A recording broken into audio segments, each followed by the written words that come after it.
In today's video, I'm going to teach you how to add a location on Calendly with our comprehensive 2025 guide. Calendly is a fantastic tool for managing appointments quickly and efficiently, and understanding how to set a location for your events will make scheduling even more seamless. So, let's dive right in and get started.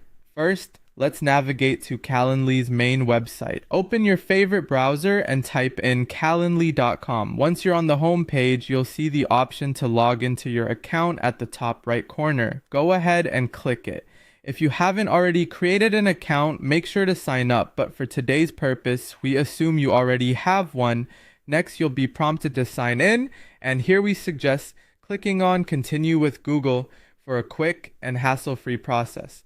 This option allows you to log in using your Google credentials, which adds a layer of convenience and security by eliminating the need to remember an extra password. Once you're logged in, you'll see your dashboard with all your scheduled events and settings lined up.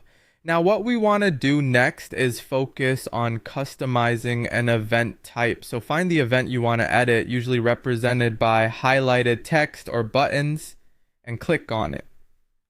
Now, here comes the crucial part.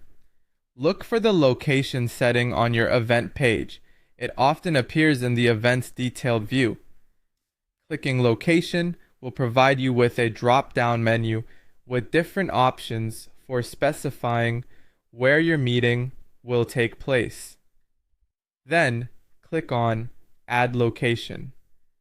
This selection will allow you to choose how your appointments will be conducted, whether they will be virtual, in person, or through any of the integrated online meeting platforms Calendly supports.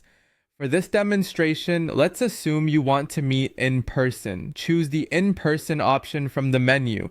This action will prompt you to specify the exact location name or address. It's best to be as precise as possible here. Not only does this ensure that your invitees have all the information they need, but it also helps avoid any confusion later on. If you work from multiple locations or have different offices, noting the location clearly here is particularly important after all fields are filled out. Make sure to save your settings to confirm. And just like that, you've successfully added a location to your meeting in Calendly. With these simple steps, you've enhanced your appointment scheduling experience, making it easier for everyone involved. Thanks for following along with this guide. Keep exploring Calendly's features to further streamline your scheduling needs. Don't forget to like and subscribe for more helpful tips and tutorials.